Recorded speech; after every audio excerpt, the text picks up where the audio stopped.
Fala pessoal, paz, como é que vocês estão?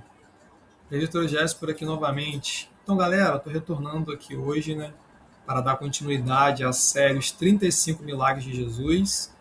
Foi um projeto que eu já lancei há algum tempo, né, fiquei um tempo aqui sem gravar, né, por motivo de trabalho, dia a dia, correria, mas hoje estou retornando aqui para dar continuidade a esse projeto. Eu já falei sobre alguns milagres de Jesus, está registrado aqui no meu canal. E hoje a gente vai falar, né, de mais um milagre, tá bom? O tema hoje do nosso estudo é a cura de um mudo endemoniado. Então esse texto ele está baseado, né, em Mateus capítulo 9, do 32 ao 35, tá ok?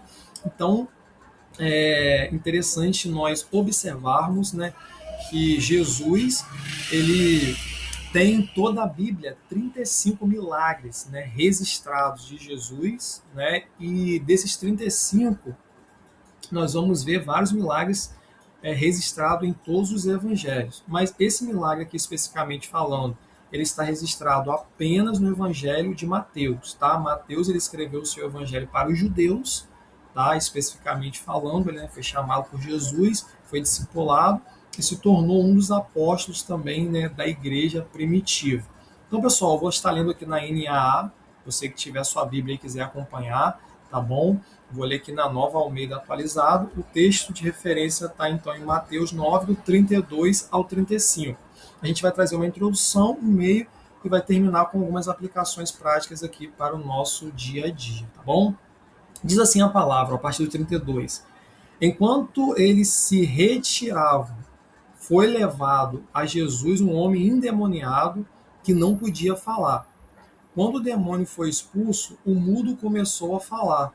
A multidão ficou admirada e disse: Nunca se viu nada parecido em Israel. Mas os fariseus diziam: É pelo príncipe dos demônios que ele expulsava demônios.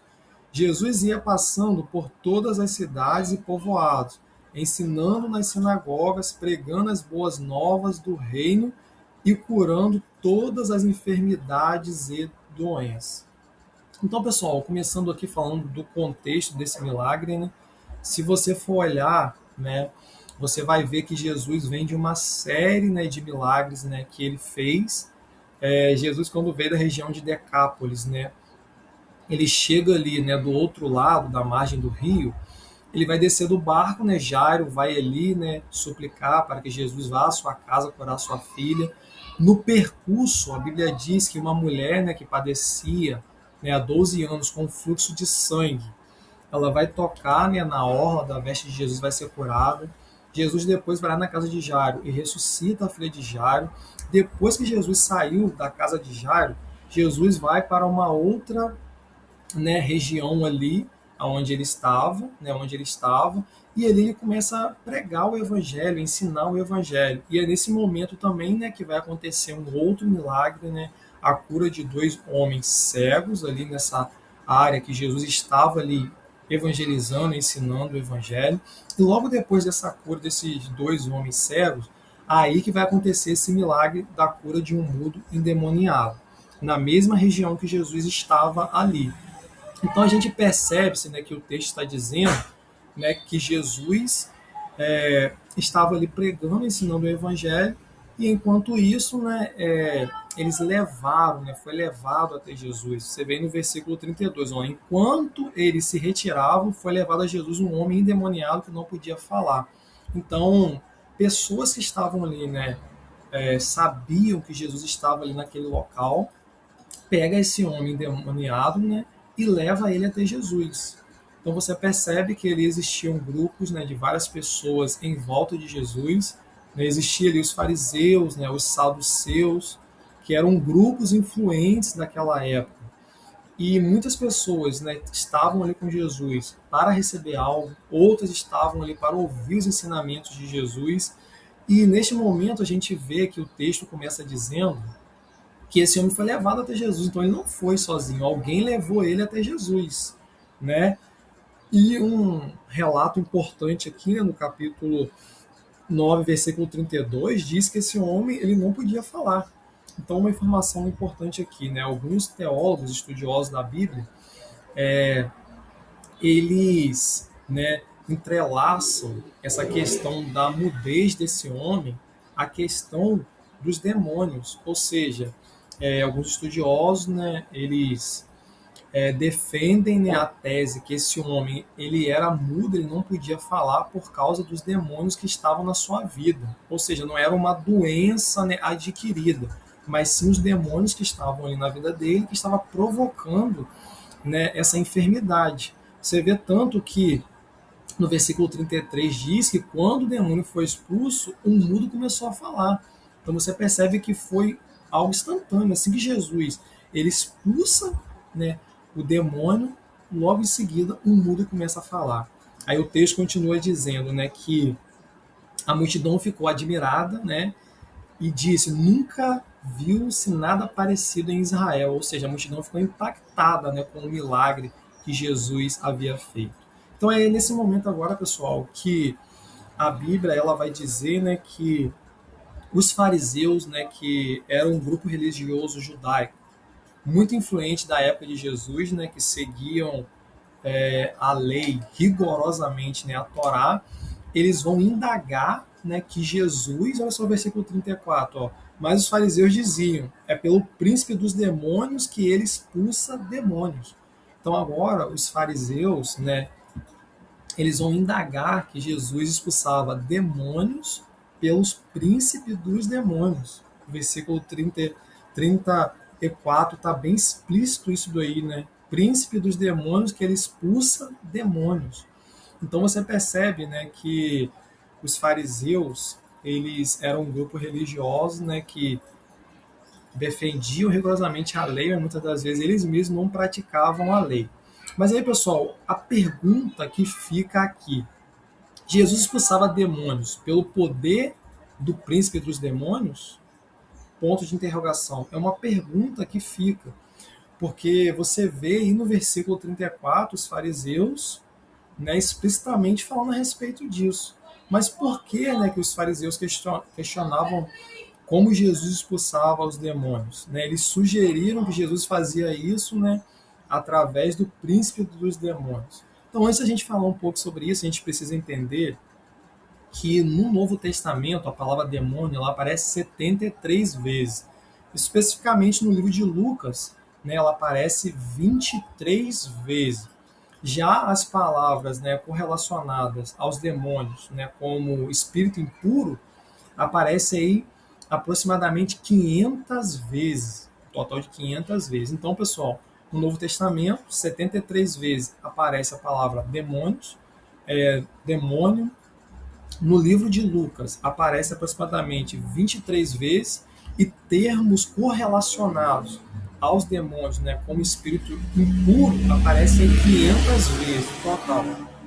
Então, por que os fariseus defendiam isso?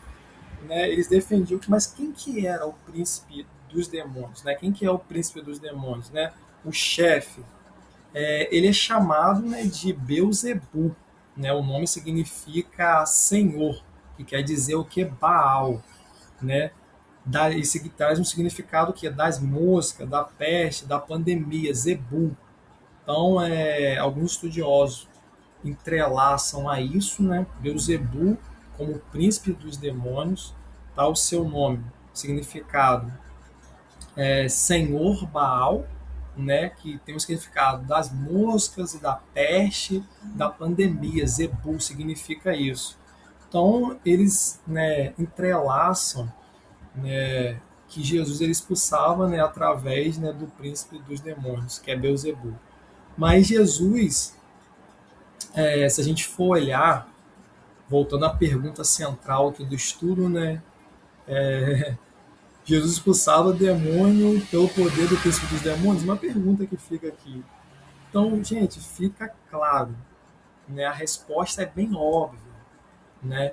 Jesus não expulsava demônio pelo nome do príncipe dos demônios. Jesus expulsava os demônios pelo seu próprio nome, pela autoridade do seu próprio nome. Se você for ler Mateus, capítulo 28, versículo 18, você vai ver o texto dizendo: Jesus se aproximando-se deles, né, dos seus discípulos, ele diz: foi-me dado toda a autoridade no céu e na terra. Então fica óbvio que Jesus ele expulsava os demônios, né, pelo poder da autoridade do seu próprio nome. Então, pessoal, a gente entende e vê, né, que o nome de Jesus tem toda a autoridade para isso. Então, esse, né, homem estava endemoniado, não podia falar. Jesus ele expulsa o demônio da vida deste homem através da autoridade do seu próprio nome. Então, voltando aqui ao texto, embora, né, a Bíblia não menciona o nome deste homem, é muito legal a gente entender, né, este assunto, pois é tipo assim, é bem claro e revelador o pensamento dos fariseus. Eles distorciam as coisas que Jesus fazia. Então, quando eles levantam essa questão, eles estão querendo distorcer os ensinamentos de Jesus Cristo. Mas a gente consegue ver e entender é, como Jesus tinha autoridade, né? Ele próprio disse: eu tenho toda a autoridade no céu e na terra. Ou seja, eu mando nos demônios que estão debaixo da terra, eu mando nos homens que estão na terra, nos demônios que estão na terra, e eu mando nos anjos que estão no céu. Ou seja, toda a autoridade foi dada a Jesus Cristo.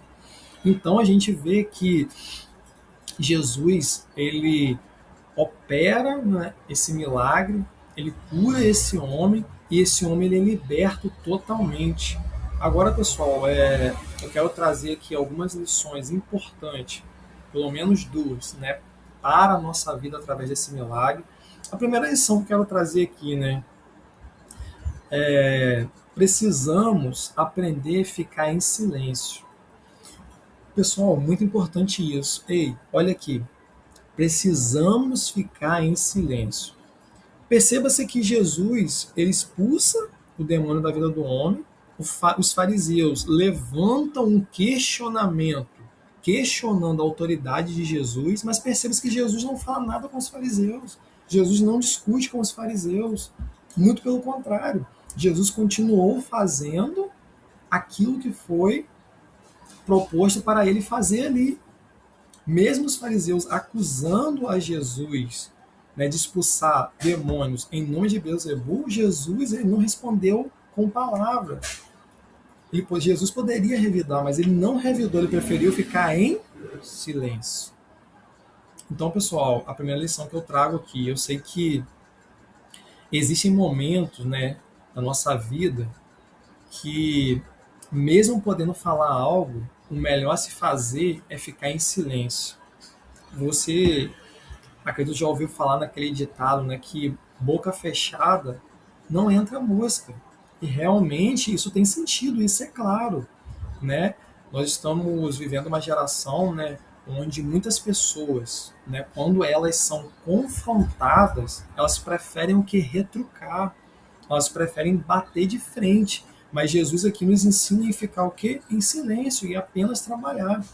Perceba-se então que Jesus ele não retruca. Jesus ele só falou com os demônios, expulsando eles da vida daquele homem. Mas ele não retrucou os fariseus, ele não retrucou a multidão que estava ali, mas pelo contrário, Jesus ficou o quê? Em silêncio. Então, pessoal, nós aprendemos aqui uma lição muito importante. Boca fechada não entra mosca. Independente da situação adversa que você esteja passando, independente do confronto que você esteja passando, a melhor coisa é você não retrucar, não bater de frente, é você ficar em silêncio e apenas trabalhar que Deus ele vai agir, Deus ele vai honrar. Então a primeira lição que eu deixo aqui, pessoal, é essa. Existem momentos que a gente quer falar, mas o melhor é ficar em silêncio, tá bom? A segunda lição, pessoal, a obra continua, independente do que pensa.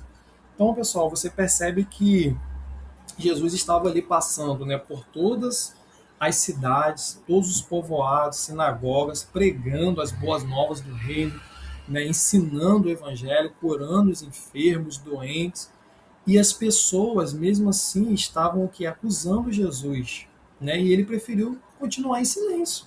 Ele estava sendo acusado, né, que ele estava, né, principalmente pelo grupo dos fariseus, que era um grupo muito influente naquela época. Né, olha só, 34, mas os fariseus diziam: é pelo príncipe dos demônios que ele expulsa demônios. Você já viu aquela conversa que você fala uma coisa aqui e quando vai chegar lá na outra pessoa chega de forma totalmente diferente. Então Jesus estava sendo o que ele... Jesus estava sendo acusado, né? Você olha o texto aí que Jesus preferiu ficar o quê? Em silêncio. Ele continuou fazendo o propósito, o objetivo que Deus havia chamado ele para fazer. Isso nos ensina, pessoal, que independente do que as outras pessoas dizem ou digam ao nosso respeito, devemos continuar com o propósito que nos foi confiado. Independente do que estão falando de você, se estão te apontando, não perca tempo com isso. Continue fazendo aquilo que Deus colocou no seu coração para fazer. Enquanto eles perdiam tempo discutindo, né, falando, questionando, acusando Jesus, Jesus estava fazendo o quê? Levando as boas novas, né, curando os enfermos, pregando o evangelho. Então, pessoal, eu termino esse estudo dizendo que, independente do que digam de você, prossiga fiel em seu propósito, tá bom? Que Deus possa aí abençoar a sua vida. Um abraço aí.